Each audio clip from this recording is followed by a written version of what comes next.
I find to get into nature is extremely helpful.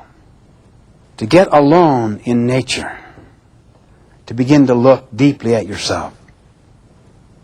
In fact, one of the stories I really like was this person who was filled with some kind of disease he couldn't identify. Went to see his friend who was also a physician. Can you help me? I don't know what it is. I just don't feel good. It's just a kind of a general malaise, and I don't have much energy. Can you help me? The friend knew this person well. He talked for a period of time, and then he said, yes, I think I can help you. I have 4 prescriptions, but you must follow them implicitly. Where is your favorite place? Well, what do you mean? When you were a boy, what did you look forward to the most? Where did you like to be? He said, oh, the beach. I mean, all year long we would think about the beach. And every chance we had, we would go to the beach. We would have family times. I did so much. He said, fine. He writes out the prescriptions. Go to the beach and spend the day following these prescriptions. What do you don't you medicine? Follow the prescriptions. You're kidding. Wait till you see my bill. No.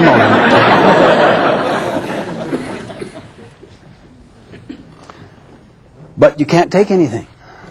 No radio, no reading material, no books, no magazines. Just get deep into nature. First prescription, you take at 9, the next one at 12, the next one at 3, and the next one at 6. He arrives at the beach, walks down from his car, pulls out the prescription. Listen carefully. 2 words. Listen carefully. What could this possibly mean? See, he's in his private life, isn't he? I mean, I've listened to everything I can hear right now. I'm finished. And I have to do this for 3 hours? Okay, I heard those birds. Yeah, good. I hear the surf coming in. I can even hear sand crabs if I listen very carefully. I can hear them. I can hear the wind blowing. I can hear the rustle. Isn't that interesting? The more I listen, the more I can hear. He's starting to silence himself, to get quiet, to slow down this frantic pace of his public life and his disenchanted private life. He almost, after a period of time, becomes euphoric. He's so peaceful. He just hasn't felt this way. He's getting deeper into his inner life.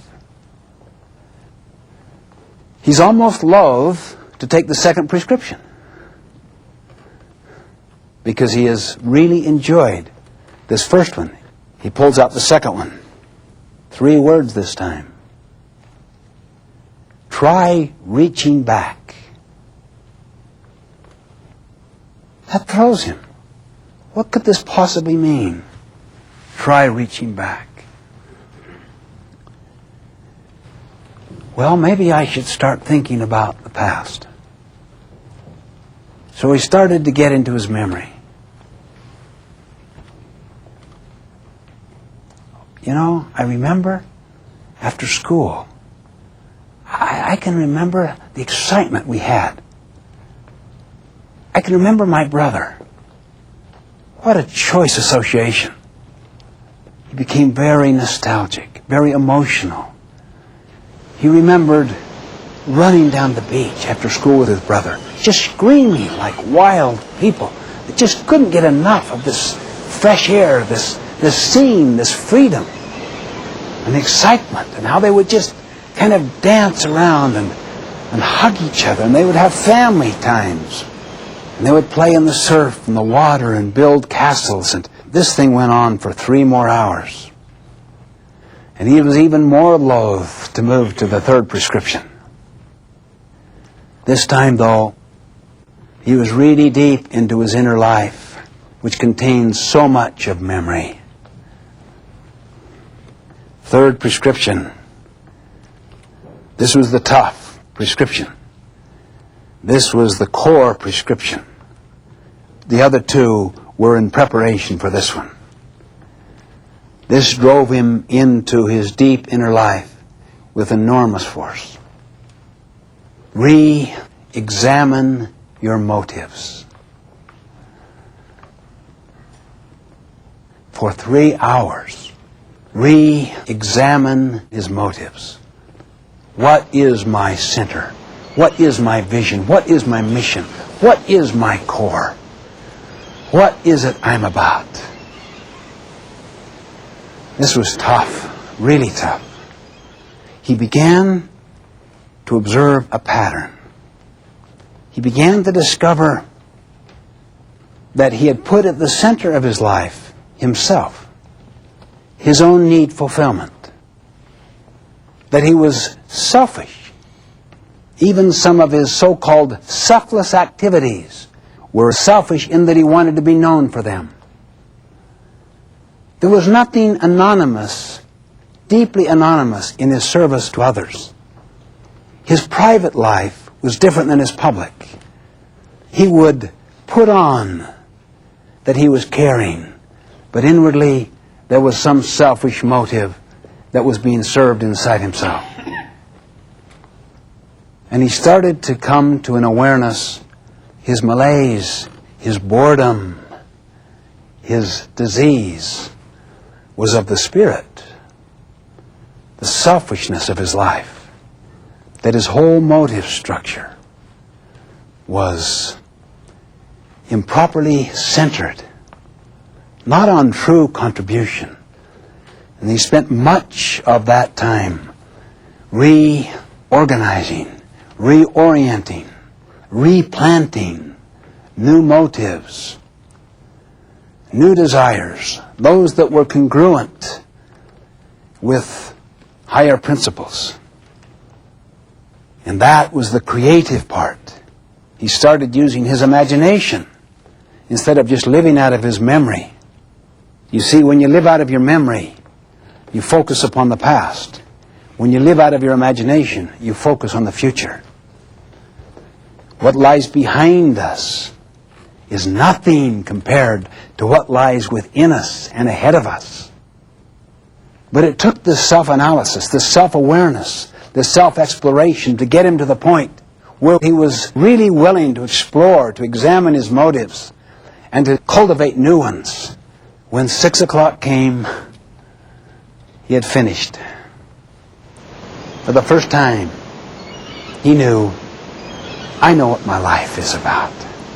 I know what I'm not about, too. I know the cause of my problem. I haven't yet healed it, but I know what the direction is I want to take. So he takes out the last prescription, and it says, now write your troubles in the sand. He takes a piece of shell and goes to the high water mark and makes a few markings on the sand. And the last sentence is, and the tide was coming in. It's a beautiful story. It contains a lot of real wisdom in it. It teaches you, don't start writing your mission statement yet. Prepare to write it. Now maybe you've been preparing for a long period of time. Maybe you've done some of this deep inner work and you're prepared for it. Everyone is at a different place. Try to tap into your sense of vision. What are your unique gifts? Use self-knowledge. Take time. Listen to those who see the potential in you. Listen to them. Sense their affirmation of you. Study the lives of people who have inspired you, of heroes. What is it you so admired? So you can get a sense of what principles you want to build upon. You want to write a mission statement that is timeless. You want to write something that will never change. Now, in fact, as you mature and your consciousness raises and so forth, you will change it. But you write it as if it will never change. That's the source of integrity. And integrity is the source of power. In your integrity around a balanced set of principles that you yourself have settled on.